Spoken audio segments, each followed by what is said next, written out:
Are the Meta Ray-Ban smart glasses a good option for a dedicated pair of prescription glasses or sunglasses? We've had this in our office for over a year now, and I get this question a lot.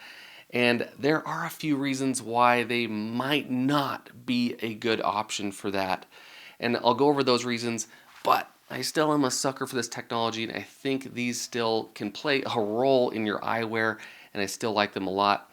So let's go over it. Let's focus in. Now, jumping right into the cons. Now, this is coming from a perspective of an eye doctor talking to the patient that is looking for a new pair of glasses that they're going to wear for the year all the time. The number one con, and this is probably one of the top ones, and that's how the frame fits to your face. Now, with normal frames, plastic or metal, the optician can adjust these really easily. They can apply heat to the plastic frames, bend them and adjust them, fit them, pretty much customize them for the patient. Same thing with metal frames as well. With these, you cannot heat them and pretty much can't adjust them hardly at all. Because there's a lot of electronics and they're thicker frames, the opticians are actually instructed to not heat up these frames to adjust them. And so there's very little what the opticians can actually do to adjust them to make them more comfortable for the patient. In fact, if you ask Meta, hey Meta, can I heat up these Meta frames to adjust them? No, heating up your Meta frames is not recommended, as they can get up to 130 degrees Fahrenheit. Yeah. 55 degrees Yeah, Celsius. can't do it. So if someone does have these and they're having fitting issues, they are instructed to go into a certified provider, an optician that is actually selling these frames so that they can adjust them. Again, not much that they can do, or you can actually have them sent into Meta where they can actually have them adjust them. Again, that can be tricky because you're not there to make any micro adjustments that you still might need. They could send it back and you still might need adjustments. They still might not fit very well. So if you get a chance to go in and try them on before you purchase any, I would take that chance. Try them on, see if they slide down your nose, because yeah, it's going to be very hard to adjust for that. See if they're pinching too hard, either on the side of your head or behind your ears. If they are pinching a little hard, that's going to hurt even worse after wearing them for an hour or two. If they are too heavy and pushing on your nose, that's also going to feel worse after an hour or two. So just try them on, see if you can wear them for a few minutes, see what it feels like, because yeah, anything that you feel right there is going to be amplified later. So make sure that they fit very well. Now the good thing is they actually do offer different styles and sizes of frames that you can look at online. And so there are some different options, so some might fit better if you get a chance to try them. If you are someone where the fit is just not right, maybe it's really loose and falls down your nose, kind of an easy hack, you can actually get these silicone holders on the back that you actually slip onto the temples. I'll show you this right here, and they're really cheap. You can get them on Amazon or TikTok or anything like that, and it actually keeps your frames on there.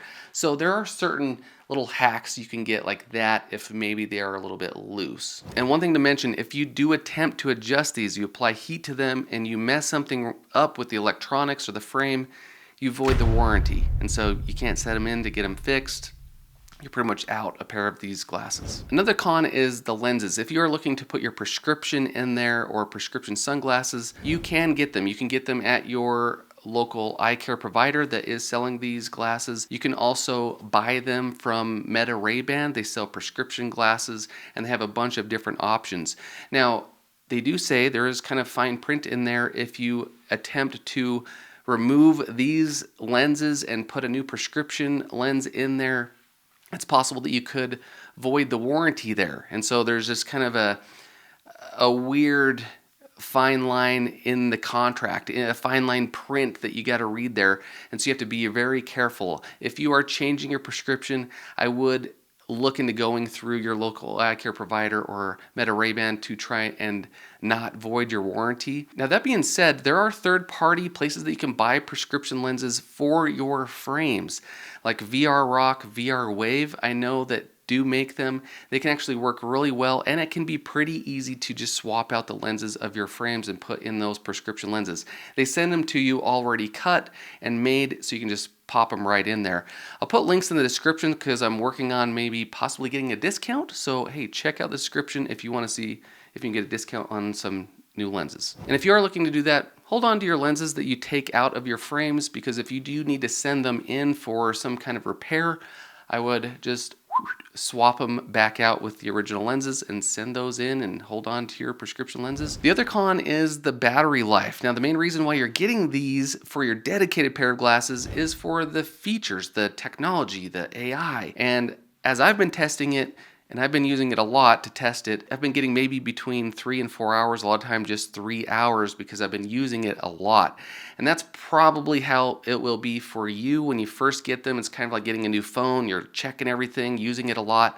Battery doesn't last as long, and then over time maybe you'll build that up to maybe 6 hours with these glasses. But if this is your dedicated pair of glasses, I can see that being annoying, hassle to take them off and maybe charge it for an hour so you can actually keep wearing them throughout the day if you want to keep using those features. Or you just have to come with the terms that, hey, I'm only going to be able to wear these for a few hours during the day, and then the rest of the time will just be kind of like normal glasses. Luckily, it does seem like it can charge pretty fast. Maybe about 15 minutes can give you about an hour's worth, somewhere around there. And so, yeah, it just kind of depends on what you're doing, what you do during the day, if that's going to be a big hassle for you. And then the other con is the charging case. Now, I actually really like the charging case, but this is the only way to charge it. If you lose this, then yeah, you need to get a new case. Your features on your glasses, if you can't charge it, you're not going to be able to use them. And so you're going to want to really keep track of the case, which might be good because people lose their case all the time. But if you have an extra incentive to keep that case and keep your glasses in that case and protect your glasses, in a way it's good that it's tied to this case. But if you lose this, that's going to be a tough day. Now, that being said, I still like them a lot. In fact, I still think you should look into getting them, but maybe not just your dedicated pair of glasses that you're going to wear all day long. I think it has its place. I could see them being a great pair of sunglasses if you're someone that goes out at the end of the day or maybe on the weekend, you're going to baseball games or out in the park, out and about. Awesome pair of sunglasses for that. I think that would be perfect as sunglasses. If maybe you're running errands and you're going driving and you're going to go in and out of stores and you don't want to wear sunglasses all the time, but you still want to wear these, they do make lenses with transitions, so they can actually go dark outside, that you can use them kind of as sunglasses, and then you can go inside if you want to use them in somewhere, if you're going in and out, maybe in your yard and then in your house or your garage, then you could have them as a transition type of lenses. I think it would be really great for that. I can see these being an excellent pair of driving glasses where it's completely hands off. You have both hands on the steering wheel. You're going on a driving trip maybe for a few hours, or maybe even at night, and you want to listen to music or ask questions or ask directions or anything like that. Can make it really easy and actually fun to drive with. And so these would be your perfect pair of driving glasses. I just would not leave them in the car, especially on a hot day.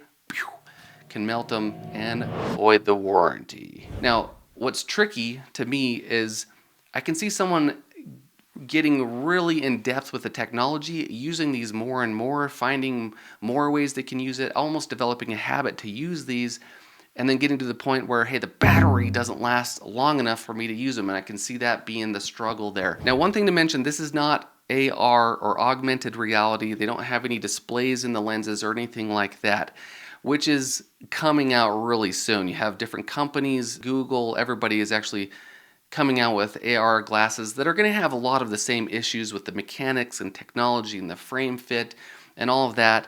But just know this does not have any display in the lenses. A lot of people ask me that because they want that in there. Now, I do think it's coming soon with Meta Ray-Ban smart glasses. That's probably going to be the next iteration, if not the next one. That's going to be really soon, right around the corner. Now, to close this video, I'm just going to show you a few examples of the Meta AI Sense that just recently updated, and it's constantly updating with new software, so it's actually kind of nice that way. You're going to find yourself using it in different ways as they update the software, but I'll kind of show you what might make it useful, kind of fun to use as you're out and about.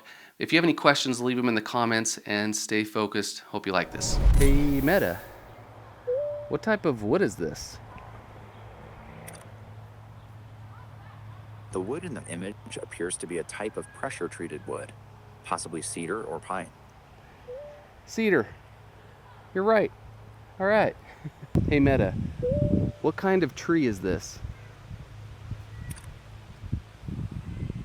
The tree in the image is a purple leaf plum, Prunus cerasifera. Hey, you got it. Hey Meta, what kind of plant is this in my garden? The plant in your garden is a strawberry, Fragaria X ananassa. It is. It is. Nice job. What is wrong with my tree? Your tree appears to have damage to the trunk and roots, possibly caused by a wild boar or other animal. I don't have any wild boars in my backyard.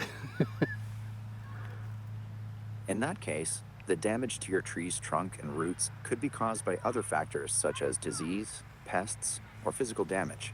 It's best to consult with a certified arborist to determine the exact cause and recommend the best course of action. Okay, thank you. Hey Meta, what is this coming out of my grass? It appears to be a weed, possibly a type of grassy weed or a broadleaf weed. It looks like wood though. Is this wood?